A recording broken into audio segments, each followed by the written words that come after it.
time, and I will miss some of your testimony because I have to have my third call in 3 days with the FAA about 7:37. So just briefly,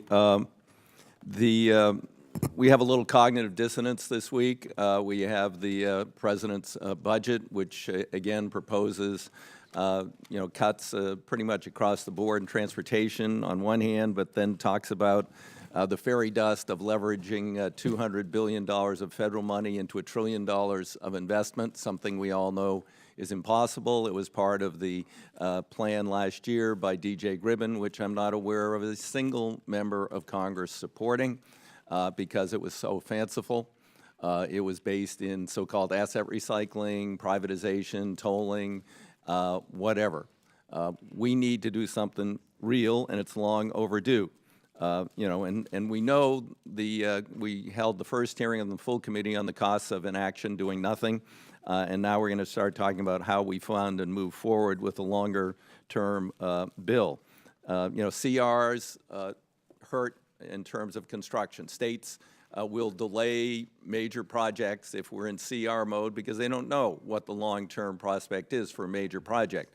I was one of the few Democrats to vote against the so-called Recovery Act because it was all based in shovel-ready projects, running out and putting down pavement on top of pavement, as opposed to addressing some of the major deficiencies in the system, the bridges or whatever you wanted to address with real investment, where you get secondary and tertiary employment effects.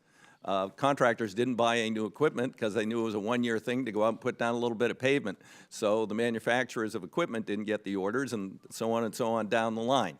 We need a long-term vision. We need long-term funding.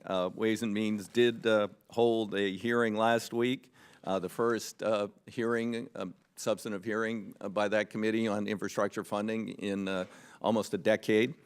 So that's progress. And, but again, people want to default to easy solutions. Oh, all we need is an investment bank, or, oh, let's go to vehicle miles traveled tomorrow. We can't, and we won't. And the private investment bank will, we've already got TIFIA, we've already got PABs. Yeah, if you want to have a private investment bank, that's great. But you're still competing for the same 12% of the projects that can fund a revenue stream to repay those projects. We've got another 88% of need here. There's no transit system in the world that makes money. So we can't pretend that we're going to suddenly have massive private investment in rebuilding and the $100 billion of deficit we need just to bring existing transit up to a state of good repair, which would attract a lot more riders, let alone building out new transit options for people. So, we're here to make the case. We know the policies we need. We know we need more investment. We have to make the case to America. We have to make the case to this administration. We have to make the case to some of our colleagues here in Congress that you can't just paper this over again. The FAST Act papered it over. They pretended to, create money. We're actually borrowing money to put in the trust fund right now. We're not admitting it because we had illusory, phony pay-fors that the Republicans stuck in the bill. But it was status quo funding. That was not adequate.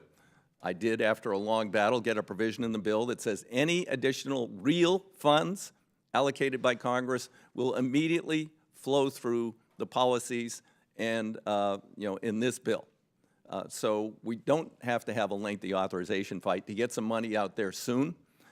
We are, at the same time, working on a long-term reauthorization, which, as Eleanor said, will be iterative. It's going to be the first 21st century authorization, and it will be different than the repetitive things we've done, building on the Eisenhower legacy, which was a great legacy, but it's time to move on to more progressive things. So with that, I have to go take a call from the administrator, but I will be back. Thank you very much. I appreciate it. I want to thank our distinguished chairman for giving me a gavel. There's nothing more precious than having your own gavel. It even has my name on it. So I appreciate that very much, sir.